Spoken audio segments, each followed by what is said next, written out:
Ellie, don't you think you're spoiling my husband a little too much? He said he was going to meet up with his brother again, and off he went to hang out. I have my own plans, you know. It's nice that you get along, but could you at least consider my schedule once in a while? Rosa, good evening. Oh, I'm sorry, I didn't realize that happened. I don't keep track of Richard's schedule completely, so I wasn't aware. But wait, did Richard meet up with Chris? I'm really sorry, I didn't know about this. And you said again. Does that mean Richard has been seeing Chris frequently? What? Ellie, are you seriously saying you don't even know what your husband is doing? Or do you know and you're just playing dumb? No, I'm truly sorry. I honestly didn't know. I'll check with Richard to confirm. I'll also tell him to reduce how often he meets with Chris. Please do. Look, it's great that they're getting along, but I value my married life too, you know. I can't just spend all my time accommodating you people. My apologies, but to be honest, it's hard for me to believe that Richard is meeting Chris that often. Are you absolutely sure he's meeting Chris? Huh? My husband doesn't have any other brothers, does he? What, are you seriously implying that because you can't believe your husband might be hiding something from you, you're trying to pin the blame on mine? Or are you saying my husband is lying to me? No, that's not what I'm trying to say. You know, maybe Richard is actually one of those people who seems friendly on the surface, but is secretly keeping all kinds of things hidden. I don't think that's the case. You know as well as I do that Richard isn't like that, don't you? Huh? How would I know? I didn't fall in love with Richard, I fell for his older brother. What, are you trying to insult me now? No, that's not what I'm saying. Besides, if he were meeting his biological brother, there's no reason for him to hide it from me, his wife. So even if he did meet up, it's probably just that I wasn't told, and there's nothing strange about that. It's just, I find it hard to believe he's been seeing Chris so frequently. Oh, so what are you trying to say? Are you insisting that my husband is lying to me? No, I'm not saying that at all. Well, I already know the truth. My husband told me everything. Is there something I should know? It just means your husband doesn't trust you. He's keeping all sorts of things from you. You might be right. In any case, I'll make sure to tell him to cut back on how often he sees Chris.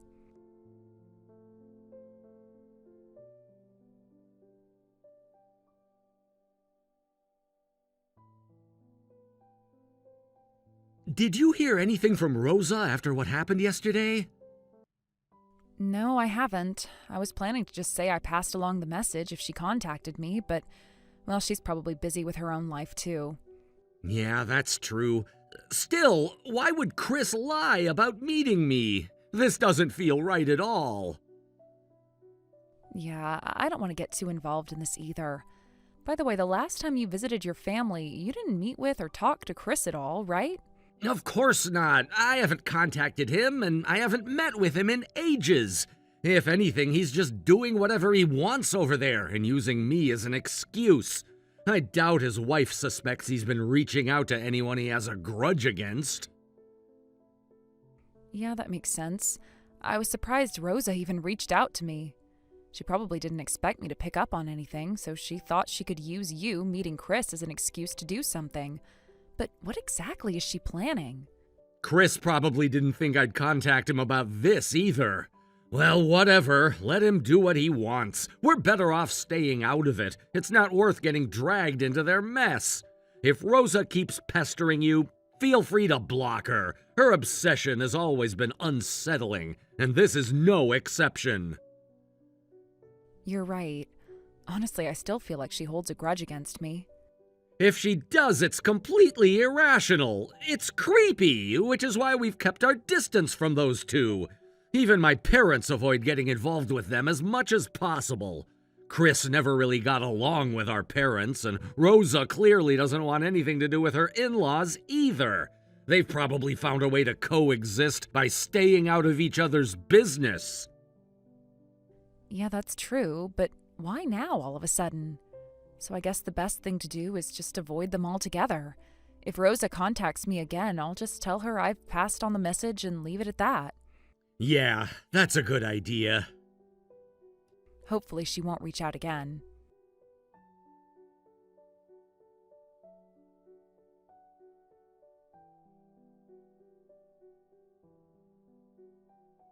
Stop messing around already, you thief! When exactly do you plan on paying me back? Huh? Rosa, what are you talking about? Don't play dumb with me. The other day I mentioned to my husband that I had reached out to you. Do you know what he said? He yelled at me saying, "Why are you contacting those low-life couples? Because of you two low-lives, my husband has been suffering for so long. So it's only fair that you pay compensation. You should return the money I lent you along with the damages." I seriously have no idea what you're talking about. What do you mean, no idea? Stop pretending. I'm talking about the $50,000 I lent you for your daughter's wedding. You think you can just pretend it didn't happen? Well, guess what? I've already filed a police report. Wait, what? What are you even saying? I don't have a daughter. Excuse me?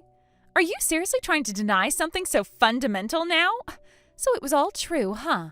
My husband warned me about this. He said you'd try to weasel your way out. When I asked him when you'd pay us back, he said he'd check with you, but now he's been gone for days. Don't tell me. You did something to my husband, didn't you? Wait, hold on. Calm down, okay? We seriously have no idea what you're talking about. Our daughter's wedding? We don't even have a child. How could there be a wedding? We couldn't have kids, you see? That's why we've been rescuing and raising dogs and cats as if they were our children. And $50,000? No, we've never borrowed such an amount. In fact, we've never even needed that kind of money. We're a dual-income household, and honestly, we're doing fine financially. Then where did the $50,000 that my husband took go? Like I said, we have no involvement in this at all. How would we know where your money is? But I heard you've been meeting with Richard recently. Okay, since things have escalated this much, I'll just say it outright. We haven't seen him. After you contacted me last time, I didn't bring it up again because you never followed up. But the truth is, Richard hasn't met Chris at all. In fact, they haven't seen each other in a long time. So that means your claim about Richard meeting Chris, it's a lie. What? You two aren't conspiring together, are you? Conspiring? Us? With Chris? Why on earth would we do that? For what reason? Chris has always been cunning, deceitful, and willing to take what doesn't belong to him. That's exactly why Richard has been keeping his distance from him for years. Even the in-laws didn't want anything to do with Chris, which is why we've all kept our distance from you and your husband, too. You seriously didn't notice? What? But my husband told me he was just being kind. He said it's better not to associate with the in-laws. He said there's no need to stay in touch or visit them, so I could do as I pleased. Oh, I see. Well, that sounds exactly like something Chris would say. He probably thought there was nothing good to come from you getting involved with his family, so he deliberately kept you away. Why would he do that?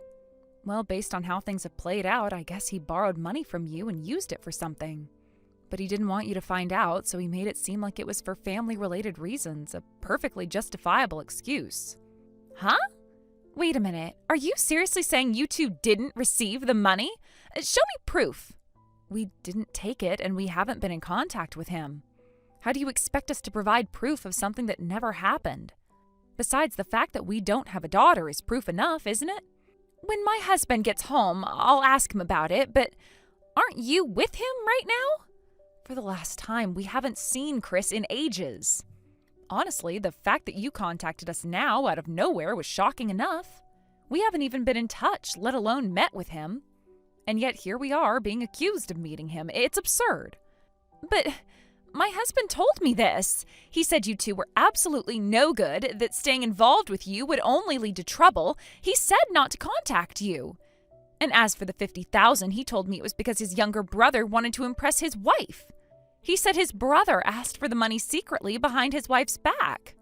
I thought, wow, Richard must be such a pathetic guy to do that. Even though he should be earning enough, he just couldn't stop gambling and chasing after women. I was honestly relieved that I didn't end up marrying Richard. Where do I even begin? It's astonishing how much of this is outright fabrication. Gambling and chasing after women, those are literally the two things Richard despises the most. And you're telling me you believed all of this nonsense about him? That was a long time ago. Besides, my husband told me Richard changed because he married such a terrible wife. He said that's why Richard became dependent on gambling and other vices. But once they had a child, he wanted to turn things around for the child's sake. That's why he needed the money.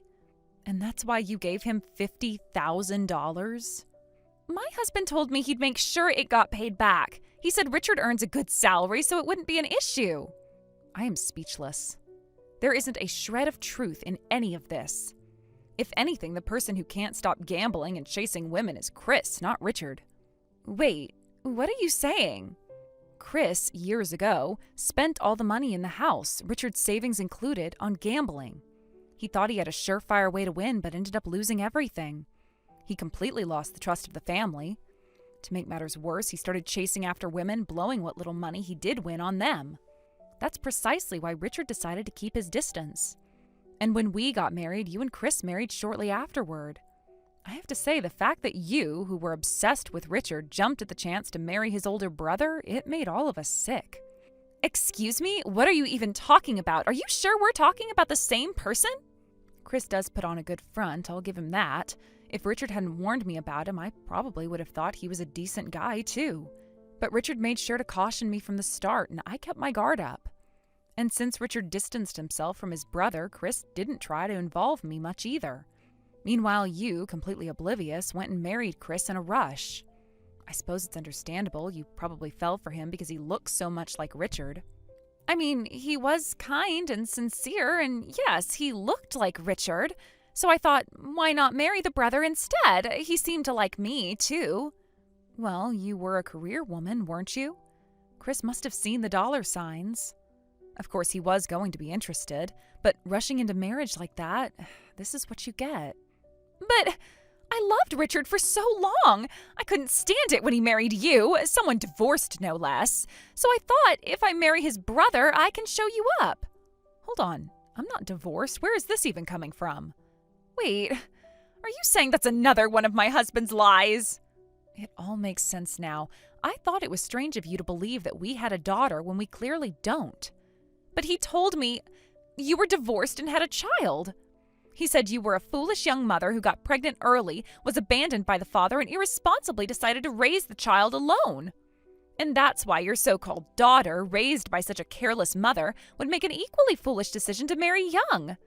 He said Richard was burdened by all of this, which is why he changed so drastically. And that's why he told me to keep my distance from you. And you still gave him $50,000? Well, he said it would be funny to expose Richard's secret later, to humiliate you two, and maybe even ruin your marriage. Ah, I see. And now all of that is coming back to bite you. It's almost poetic, isn't it? But I've been cutting back at work to focus on starting a family. We don't have much left. If this $50,000 is truly gone, what am I supposed to do? That's not my problem. We have nothing to do with your husband's lies. You believed him and you acted on it. All of this is on you. No, wait, you have to help me. I'll find a way to pay it back if I have to, but... Sorry, but we're done here. Wait, don't look away from your phone yet, please. You have to understand I'm desperate here. I can't face my husband alone with this mess. I don't see how that's my concern. You've dragged me into something that has absolutely nothing to do with me, and now you want me to help clean it up? You have to take responsibility for your own choices, Rosa. But if I'd known this was all lies, I wouldn't have given him the money in the first place. You have to see that. I was deceived too. Maybe so, but you didn't bother to confirm any of it with us, did you? Instead, you just took Chris's word as gospel and handed him $50,000. And now that it's gone, you want me to fix it? How is that fair? I didn't think I'd need to confirm it. My husband has never lied to me before, or so I thought. He always seemed so trustworthy, so sincere. But now I feel like I've been living with a complete stranger. You said it yourself. He's a gambler and a womanizer. How is any of that trustworthy or sincere? I didn't know he was still like that. He promised he'd change. He said he left that part of his life behind years ago. And yet you still thought it was believable that Richard, the man you claimed to have loved for years, would be the one gambling and chasing women instead? Rosa, do you even hear yourself? I don't know. I was angry, okay? Seeing Richard with you after all those years, happy and successful, it hurt. And when Chris told me all those things about him, I wanted to believe it. It made me feel better somehow, like I dodged a bullet. So you let your jealousy cloud your judgment. That's not my fault, and it's not Richard's fault either. You chose to believe lies because it suited you, and now you're paying the price for it. Literally. But Chris is my husband. How could I not trust him? You just said you feel like you've been living with a stranger, so which is it? Do you trust him or don't you? I don't know anymore. Everything is so messed up. My husband is gone, my savings are gone, and now I don't even know what's true and what's a lie. I feel like I'm losing my mind. That's unfortunate, but it's not my problem. Please, I am begging you. If I can just find my husband and figure out where the money went, I can fix this. But I can't do it alone. Why are you even coming to us for help? Chris is your husband. Isn't he the one you should be chasing down? He won't answer my calls, and I don't know where he is. That's why I thought maybe he was with you, or that you might know something. But if you really haven't seen him, I don't know where else to turn. Have you tried his usual haunts, the casinos, the bars? If he's up to his old tricks, that's probably where you'll find him. I've checked everywhere I can think of. He's not any of the places he used to go. It's like he's completely disappeared. Then maybe it's time to accept the truth. Chris isn't coming back, not with the money and not with any answers. No, that can't be. He wouldn't just abandon me like this. Why not? He's done it before, hasn't he? You said yourself that he's gambled away everything in the past. What makes you think this time is any different? Because he promised me. He said he'd changed, that he wanted to build a future with me. And you believed him, just like you believed every other lie he told you. Rosa, I hate to say it, but you've been a fool. I don't need you to rub it in. I already know I've been stupid, but I can't just give up. I have to find him. Fine, then go find him, but leave us out of it. We've got nothing to do with this mess, and I'm done wasting my time on it. Wait, please, don't leave me yet. What now?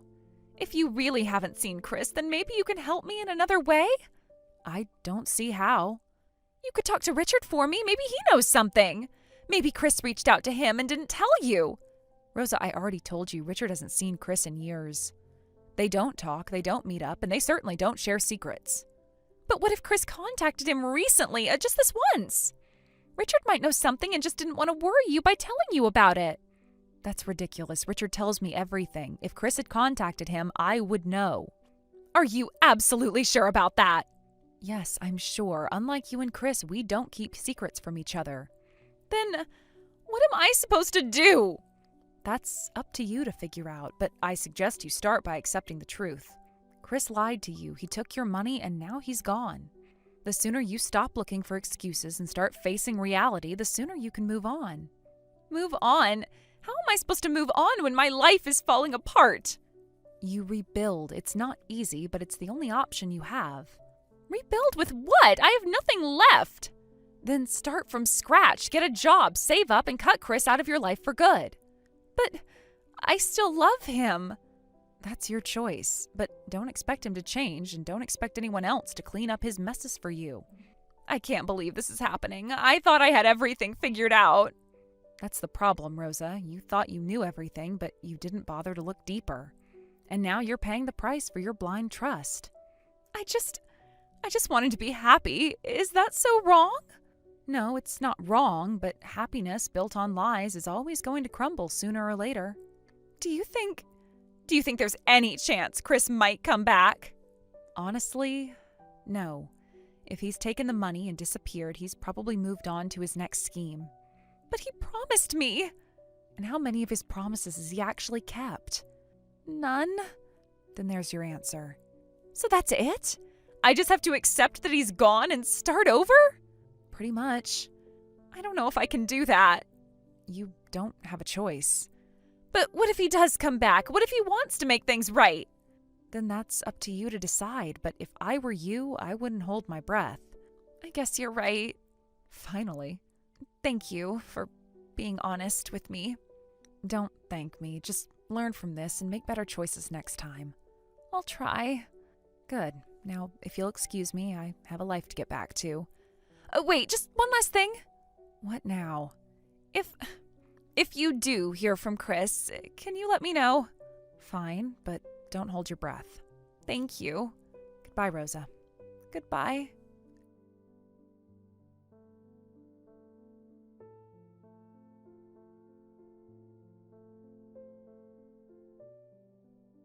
Chris never returned after the incident and has apparently disappeared without a trace. The situation surrounding his disappearance is murky, but what is clear is that he completely vanished from the scene, leaving behind a trail of confusion, unanswered questions, and, unfortunately, financial and emotional turmoil for all involved.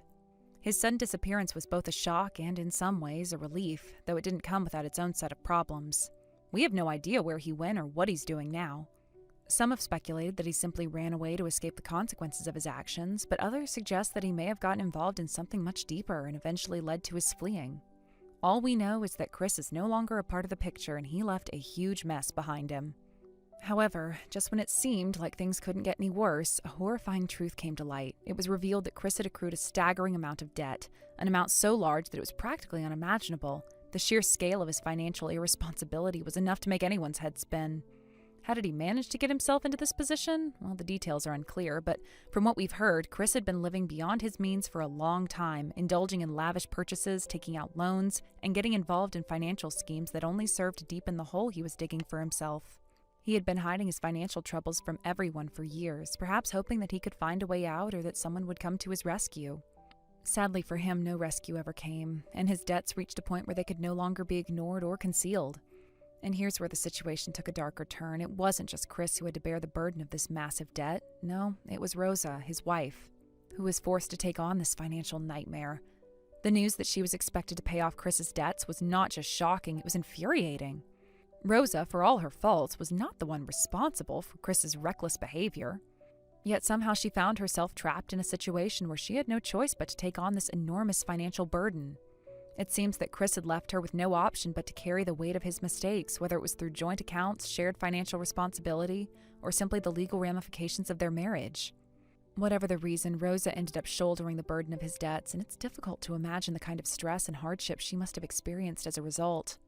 At this point, we had no choice but to sever all ties with Rosa. The situation was simply too toxic to be a part of. And we knew that continuing to stay in contact with her would only lead to more frustration and heartbreak.